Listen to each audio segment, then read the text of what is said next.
Main event, Kenny, entertaining fight. Yair Rodriguez and Alex Caceres ended up as the fight of the night.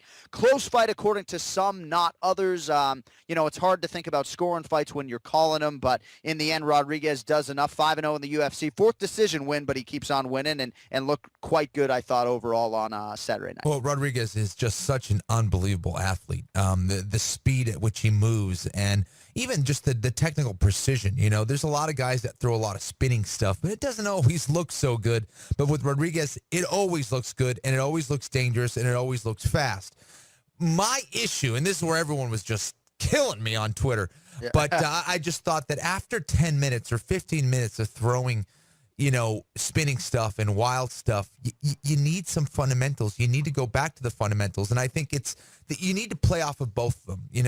I think he would have landed more of that spinning stuff if he had more fundamentals. He'd be landing more of those fundamental combinations if he threw the spinning stuff. And you kind of need to do both. And at the highest levels, you need to have good substance as a fighter. And I just felt like he lacked that a little bit. And he could have been more impressive and more dominant over Alex Caceres if he did that. Now, Alex Caceres is very tough and also quite unpredictable himself. And I thought that he had a great showing. He showed his toughness once again. He's not the easiest guy to finish in the world. And I just love their fearlessness as competitors. They went out there and really entertained. And for that, they absolutely should be applauded. I wonder if at some point for Yair Rodriguez, and he's only 23 years old, but somebody will use that fearlessness and bordering on recklessness against him, because he comes forward, and a lot of the interviews leading up to the fight, he was saying as much. He doesn't even necessarily know what he is going to punctuate an attack or a combination with. And when you don't necessarily know, I think certainly it makes it hard for an opponent to get a read. But, there were times where I thought if Caceres maybe eluded an attack and tried to sort of counter, he might have had a kill shot there. I did talk to Caceres, Kenny, after the fight, and certainly he was dejected, but he really felt like there was an opportunity there in the third round to close the show. And in the back of his mind, regrettably, he was thinking about going 25 minutes and wanting to make sure that he saved some gas in the tank and potentially let an opportunity slip by. And then he was also very critical of himself for how he approached the fifth round after what were very strong rounds for him in 3 and 4.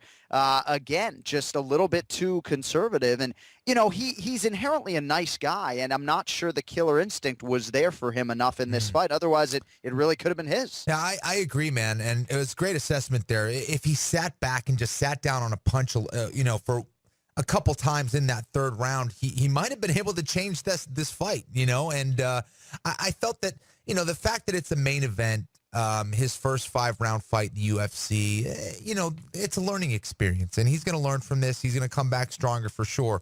But it being at high altitude, I think also it can be a factor. He probably doubted himself a little bit. Is he going to get gassed later on? His first 5-round fight. A lot of things that play in your mind when you're going to your first 5-round fight, and I'm sure those things, that happened to Caceres. But overall, I thought it was a good showcase for him going against, a tough fighter in Rodriguez. Both guys really young, so good fight. You're right. Caceres is still 28 years old and really barely had a scratch on him. He felt like he, after watching it back, had eluded a lot of the Rodriguez strikes. And I was even telling him candidly as a commentator, with what you guys are throwing, man, sometimes it's hard to see what lands and what doesn't and the extent to which something lands or doesn't. So, and he was certainly understanding of that fact and didn't see or hear that there was any bias. It's interesting because the scorecards, 48-47 times 2 for Rodriguez, and then the discerning voter or judge was 49-46 for Caceres. And, I guess I can defend I cannot defend a 49-46 Caceres scorecard, even though I'm calling a fight, Kenny, and I'm not necessarily looking at each round individually the way a judge might. I thought 1, 2, 5 were fairly clear. Rodriguez rounds. I thought 3 and 4 might have been for Caceres, but finding 4 rounds in there for Alex is tough. Yeah, there's no way he won 4. He certainly did great work in the 3rd and 4th round. I actually thought he won those rounds, but I had the 1st, 2nd, and 5th for Rodriguez. I thought he did a great job of being a little bit more aggressive, landing shots. I think Caceres really struggled with the speed early. Of Rodriguez as well. I think that's why he was also hesitant. I know that, maybe he was doubting himself as far as his conditioning late in the fight. But the speed was really throwing him off. And once Rodriguez started to slow down, Caceres was able to land shots. And I think that's kind of where the momentum shift happened. But as far as the fifth round, it was definitely close. It wasn't a blowout by any stretch of the imagination. It was a close round. Yeah. And when you're throwing it, you alluded to it, when you're throwing those spinning techniques, and you're kind of, there wasn't anything that hit flush. And I think if you did throw one of those that hit flush, one of those guys would be sleeping. And right.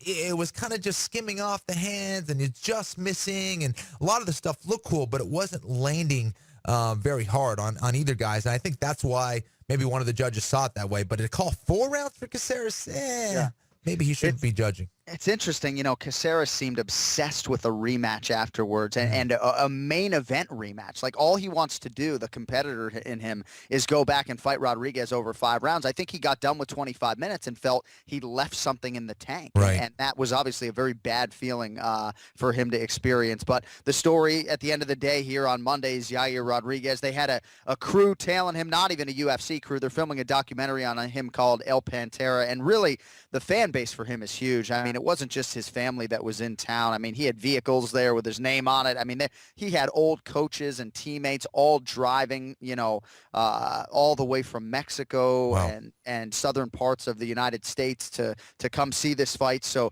potential star in the making. But I think what Kenny was saying on national TV after the fact, when you look at the featherweight division right now, Conor McGregor, Jose Aldo, Frankie Edgar, Max Holloway, Ricardo Lamas, Cub Swanson, right?